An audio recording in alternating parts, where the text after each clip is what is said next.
Hi hello ನಮಸ್ಕಾರ. Just talk YouTube ಚಾನಲ್ಗೆ ಎಲ್ಲರಿಗೂ ಸ್ವಾಗತ. ಎಲ್ಲರೂ ಚೆನ್ನಾಗಿದ್ದೀರಾ ಅಂತ ಭಾವಿಸಿದ್ದೀನಿ. ನಾನು ಕೂಡ ತುಂಬ ಚೆನ್ನಾಗಿದ್ದೀನಿ.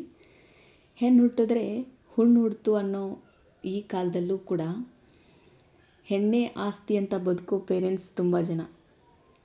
ಇವಳು ಏನಾದರೂ ಸಾಧಿಸ್ತಾಳೆ, ಇವಳು ಏನು ಮಾಡ್ತೀನಿ ಅಂತಾಳೋ ಅವಳಿಗೆ ಸಪೋರ್ಟಾಗಿ ನಿಲ್ಲೋಣ. ಅವಳಿಗೆ ಎಜುಕೇಷನ್ ಆಗಿರ್ಬೋದು, ಯಾವುದೇ ಒಂದು ಹುದ್ದೆ ಆಗಿರ್ಬೋದು, ಏನೋ ಒಂದು ಅಚೀವ್ಮೆಂಟ್ ಮಾಡ್ತೀನಿ ಅಂತ ಅವಳ ಬಯಕೆ ಇರ್ಬೋದು. ಅವೆಲ್ಲ ಕನಸುಗಳನ್ನು ನಾನು ಈಡೇರಿಸ್ತೀನಿ ಅನ್ನೋ ಪೇರೆಂಟ್ಸ್ ತುಂಬ ಜನ ಇದ್ದಾರೆ. ಅಷ್ಟೇ ಯಾಕೆ, ಹಲವಾರು ನಟಿಯರಾಗಿರಬಹುದು ಅಥವಾ ಏನೇ ಸಾಧನೆ ಮಾಡಿರೋರಾಗಿರಬಹುದು, ಇವತ್ತು ಮೈಕ್ ಹಿಡಿದು ಅವರ ಒಂದು ಮೊದಲನೇ ಸ್ಪೀಚ್ ಆಗಿರುತ್ತೆ, ನನ್ನ ತಾಯಿಯೇ ನನಗೆ ಗುರು, ನನ್ನ ತಂದೆಯೇ ನನಗೆ ಗುರು. ಅವ್ರ ಸಪೋರ್ಟ್ ಇಲ್ಲ ಅಂದರೆ ಇವತ್ತು ನಾನು ಈ ಒಂದು ಲೆವೆಲ್ಗೆ ಬೆಳೆಯೋಕ್ಕೆ ಸಾಧ್ಯನೇ ಇರಲಿಲ್ಲ. ತುಂಬ ಕಷ್ಟಪಟ್ಟು ನನ್ನ ಈ ಲೆವೆಲ್ಗೆ ಬರೋ ಹಾಗೆ ಮಾಡಿದ್ದಾರೆ ಅಂತ ತುಂಬ ಜನ ಸಾಧಕರು ಮಾತಾಡ್ತಾರೆ. ಅಂತಹದ್ರಲ್ಲಿ ಅಂತಹ ಮಗಳನ್ನು ಯಾವುದಕ್ಕೂ ಕೊರತೆ ಇಲ್ಲದಂತೆ ಬೆಳೆಸಿ ಗಿನಿನ ಹೋಗಿ ಗಿಡಗನ ಕೈಯಲ್ಲಿ ಕೊಟ್ಟರು ಅಂತಾರಲ್ಲ, ಆ ರೀತಿ ಒಂದು ತಾಯಿ ತನ್ನ ಮಗಳಿಗೋಸ್ಕರ ಇವತ್ತು ಕಣ್ಣೀರು ಹಾಕ್ತಾ ಇದ್ದಾಳೆ.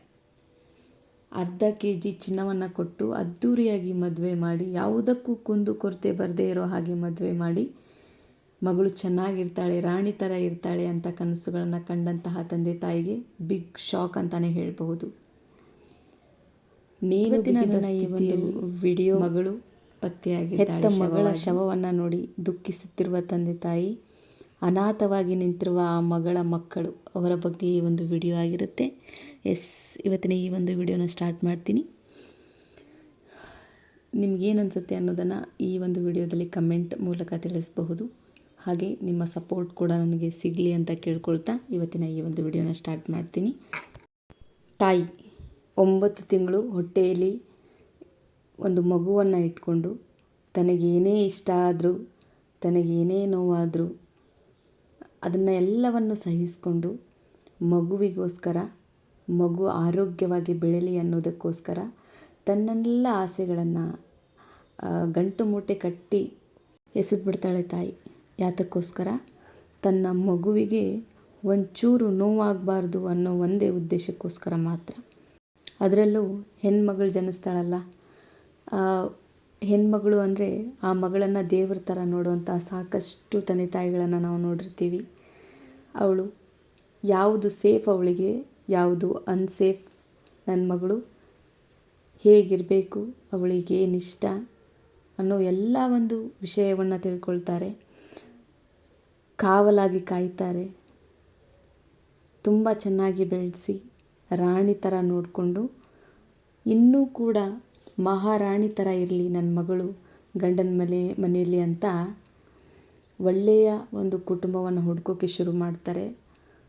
ತಾವು ಒಂದು ಹೊತ್ತು ಊಟಕ್ಕಿಲ್ಲ ಅಂದರೂ ಪರವಾಗಿಲ್ಲ ತಮಗೆ, ಆದರೆ ಮಗಳ ಮದುವೆಯನ್ನು ಅದ್ಧೂರಿಯಾಗಿ ಮಾಡಬೇಕು, ವರದಕ್ಷಿಣೆಯನ್ನು ಕೊಡಬೇಕು, ಗಂಡ ಅತ್ತೆ ಮಾವ ನನ್ನ ಮಗಳಿಗೆ ಕಿರುಕುಳ ಕೊಡಬಾರ್ದು ಅನ್ನೋ ಒಂದು ಉದ್ದೇಶಕ್ಕೋಸ್ಕರ ಕುಚೇಲನೇ ಇರಲಿ ತಂದೆ ತಾಯಿಗಳು ಕುಬೇರನಿಗೆ ಕೊಟ್ಟು ಅದ್ಧೂರಿಯಾಗಿ ಮದುವೆ ಮಾಡ್ತಾರೆ.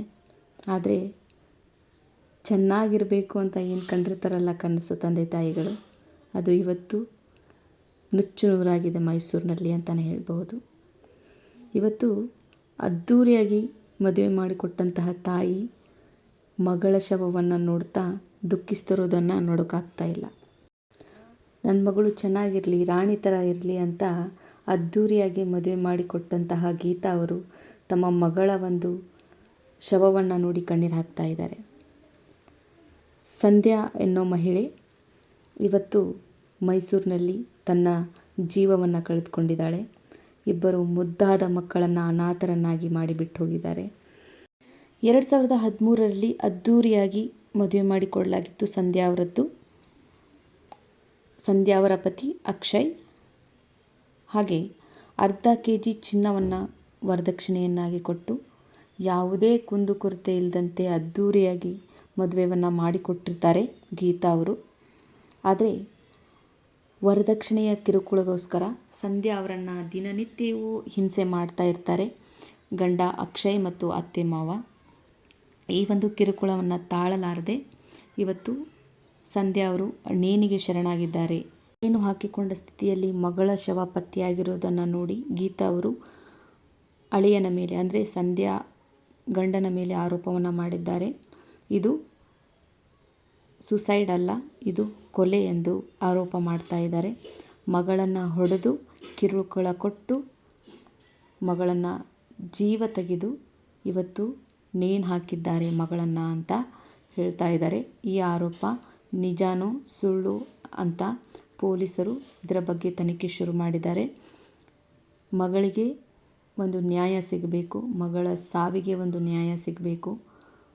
ನನ್ನ ಮಗಳಿಗೆ 2 ಮಕ್ಕಳು, ಅವರ ಹೆಸರಿನ ಮೇಲೆ ಈ ಒಂದು ಮನೆ ಆಗಬೇಕು ಅಂತ ಪಟ್ಟು ಹಿಡಿದು ಕೂತ್ಕೊಂಡಿದ್ದಾರೆ ತಾಯಿ. ಈ ಒಂದಿಷ್ಟು ವಿಷಯಗಳ ಬಗ್ಗೆ ಪೊಲೀಸರು ತನಿಖೆ ಮಾಡ್ತಾ ಇದ್ದಾರೆ. ಸಂಧ್ಯಾ, ಈಗ ಮೃತಪಟ್ಟಿರುವ ಸಂಧ್ಯಾ ಅವರ ಪತಿ ಚಿಕ್ಕಪ್ಪನ ಮನೆಯಲ್ಲಿ ಅಡಗಿ ಕೂತಿರೋದು ಈ ಒಂದು ಸಂಶಯಕ್ಕೆ ಕಾರಣವಾಗ್ತಾ ಇದೆ. ಅತ್ತೆ ಅಂದರೆ ಗೀತಾ ಅವರಿಗೆ ಫೋನ್ ಮಾಡಿ ನಿಮ್ಮ ಮಗಳು ನೇಣು ಹಾಕಿಕೊಂಡಿದ್ದಾಳೆ ಅಂತ ಹೇಳಿ ಅಲ್ಲಿಂದ ಎಸ್ಕೇಪ್ ಆಗಿರುವಂತಹ ಅಕ್ಷಯ್ ಚಿಕ್ಕಪ್ಪನ ಮನೆಯಲ್ಲಿ ಅಡಗಿ ಕೂತ್ಕೊಂಡಿದ್ರು. ಅವರನ್ನು ಬಂಧಿಸಿದ್ದಾರೆ ಇವಾಗ ಪೊಲೀಸರು.